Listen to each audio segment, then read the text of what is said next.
In 1980, Richard Gere stood before a closet of pale linen suits that cost more than most Americans made in a year. These aren't just clothes. They're architectural blueprints for a new kind of man. Soft shoulders instead of shoulder pads. Drape instead of structure. Freedom instead of armor. In that moment, as Gere slides into Giorgio Armani's deconstructed jacket for American Gigolo, he's not just getting dressed. He's participating in a significant shift in how American masculinity would present itself for decades to come. But why did Hollywood embrace this transformation?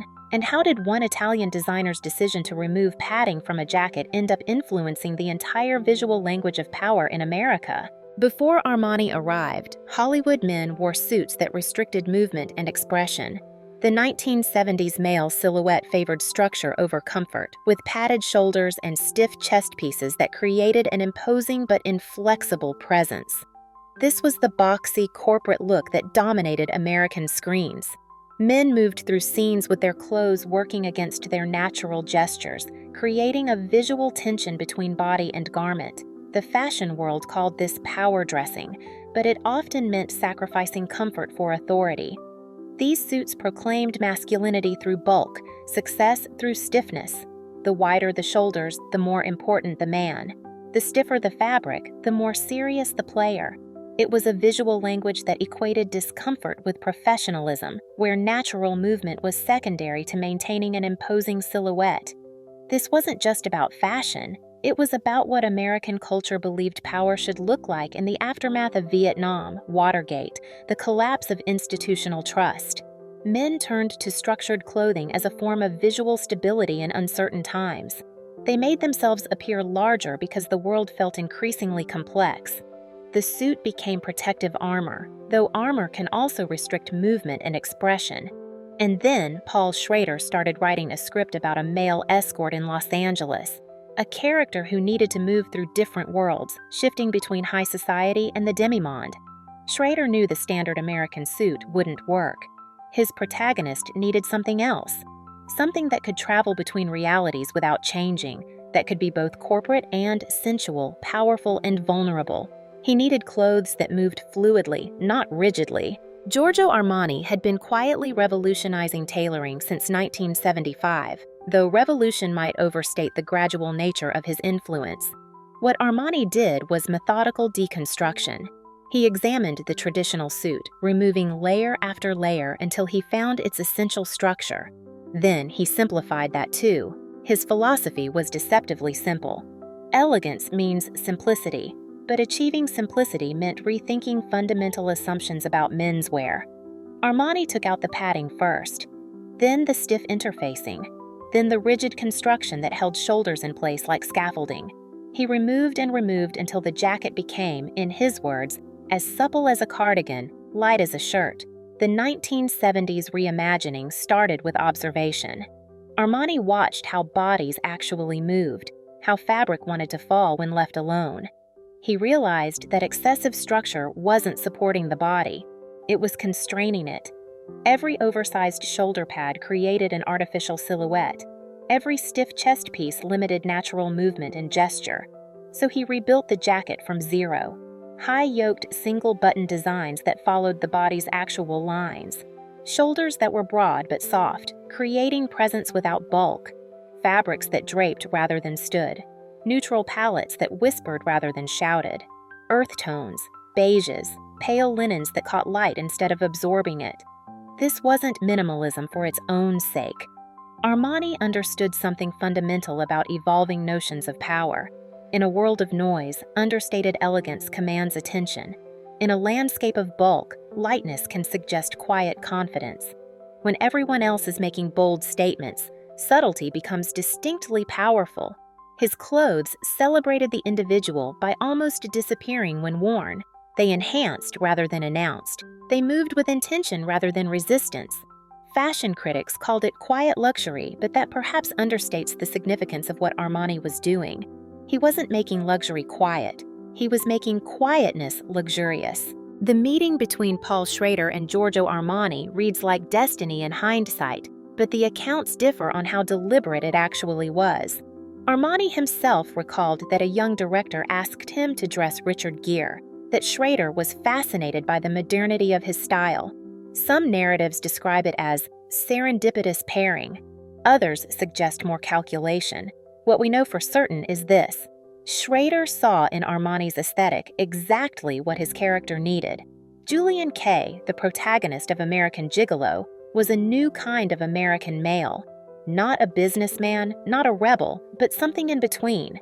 Someone who understood that power wasn't about domination, but about access, that success meant moving through worlds rather than conquering them. The wardrobe Armani created for Gere became the film's silent narrator: pale linen suits that seemed to float rather than hang, softer colors and looser, drapier cuts that suggested ease where American tailoring suggested effort, outerwear that protected without imprisoning. Each piece designed to travel with the character, adapting to whatever room he entered. When American Gigolo premiered in 1980, something shifted in the fashion consciousness. Audiences watched Gere move through Los Angeles in those pale suits and saw something they'd never seen before. A man who looked powerful precisely because he wasn't straining to look powerful. A figure who commanded attention through understatement rather than obvious display. The effect was notable and swift. Bergdorf Goodman opened an Armani women's boutique in New York that same year.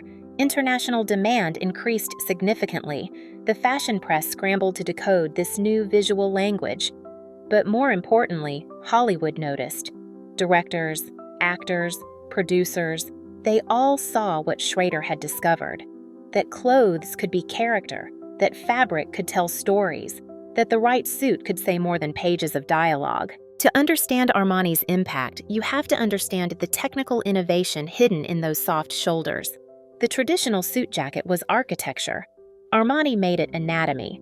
The high-yoked single-button jacket became his signature, but every element served a purpose. The high yoke elongated the torso, creating elegance without effort. The single button focused attention on the body's center, grounding the silhouette.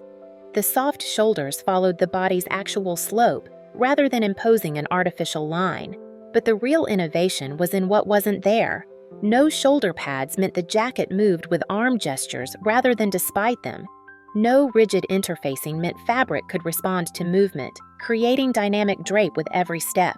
No excessive structure meant the body could breathe, exist, be itself inside the clothes rather than despite them. This technical mastery created an interesting paradox that helped define 80s masculinity. The suits looked relaxed but were precisely engineered. They appeared casual but commanded high prices. They suggested ease but required expert tailoring. They spoke softly but made a clear statement. Fashion historians note that Armani's aesthetic foregrounded elegance through simplicity, but this perhaps understates the sophistication of what he achieved. Each suit represented a perspective on modern masculinity. Power doesn't require bulk. Authority doesn't need excessive structure. Confidence can manifest through comfort, not constraint. The colors told their own story. Those pale linens, neutral earth tones, the beiges and taupes that became synonymous with Armani. These weren't safe choices. In a world of navy and charcoal, wearing pale linen was distinctive. It suggested someone who didn't need to hide behind dark colors, who could afford to be vulnerable, whose power was secure enough to be soft. Critics described the look as projecting freedom and elegance, as if looking like freedom itself. But freedom might not capture it fully. Liberation is perhaps more accurate. Armani offered the male body an alternative to decades of restrictive tailoring. He gave men permission to move, to be sensual, to exist comfortably in their clothes rather than despite them. By 1988, Giorgio Armani had established a significant presence in Hollywood. The establishment of his VIP dressing office on Rodeo Drive wasn't just a boutique. It was a strategic outpost where fashion and film industries could formally interact. Wanda McDaniel's salon became an important meeting point for this convergence. Executives would schedule meetings there, conducting business while being fitted for suits that represented substantial investments. The dressing room became an extension of the boardroom. Fashion became part of business strategy. The adoption happened across the industry. Directors started requesting Armani for their films. The Untouchables in 1987, though some costume credits are disputed. Casino in 1995, where the aesthetic was clearly influential. Each film that featured Armani expanded the vocabulary of what his aesthetic could communicate. Different eras, different characters, but unified by a visual language that transcended specific periods. The 1990 Academy Awards marked a particularly visible moment. Jodie Foster, Julia Roberts, Jessica Lange, Jessica Tandy, Michelle Pfeiffer all arrived in Armani. The press immediately dubbed it the Armani Awards. This represented significant fashion influence, though not total dominance. Hollywood's most powerful women had chosen to speak a similar visual language, and that language was Italian. By the early 90s, Armani had become one of the dominant forces on the red carpet, though certainly not the only one. Designers like Versace, Valentino, and Dior maintained strong presences. Still, Armani's aesthetic had achieved remarkable penetration in Hollywood culture. What had started with one film had evolved into a sustained relationship between designer and industry. The symbiosis between Armani and Hollywood went deeper than clothes. Stars reported that wearing Armani gave them confidence. Russell Crowe would later call it a deep contribution to popular culture. Leonardo DiCaprio labeled him a visionary whose influence reached far beyond design. These weren't just testimonials. They were acknowledgments of how clothes could transform not just appearance but self-perception. The Armani influence extended beyond Hollywood into broader American culture. By the mid-'80s, executives across various industries were discovering what actors already knew. That dressing Italian suggested something different than traditional American business wear. It implied cosmopolitanism, sophistication, a global rather than provincial perspective. The phrase itself, dressing Italian, became corporate shorthand for a particular kind of success. Not the old money Brooks Brothers success or the aggressive power suit success, but something more contemporary, more fluid. Armani's influence contributed to changing corporate America's visual vocabulary. Boardrooms that had been dominated by dark wool began incorporating neutral tones and softer constructions. This represented shifting individual and collective choices. While there's no evidence of entire firms converting to Armani simultaneously, his aesthetic certainly influenced corporate dress codes significantly. It became a popular choice among executives, though calling it a uniform would overstate the case. The appeal was precisely that it suggested individuality within professional contexts. The cultural impact was notable. Post-Gigolo, menswear became more fashion-conscious without the same stigma that might have existed before. Men could express interest in fabric, cut, and drape without it reflecting on their masculinity. Armani had helped make fashion acceptable for men by integrating it with evolving concepts of professional success. Though scholars debate whether Armani single-handedly revolutionized male fashion or accelerated existing trends, the evidence suggests a complex interaction. He didn't create the desire for change. The rigid suits of the 70s were already generating some resistance, but he provided a compelling alternative, a visual vocabulary for what change could look like. Some analysts argue this was primarily market-driven, that Armani identified and served an emerging demographic need. Others see it as more deliberately transformative, a conscious effort to redefine masculine presentation. The truth likely exists between these interpretations. Armani was both artist and businessman, innovator and responder to market demands. What makes Armani's influence on Hollywood remarkable isn't just its rapid adoption, but its lasting impact.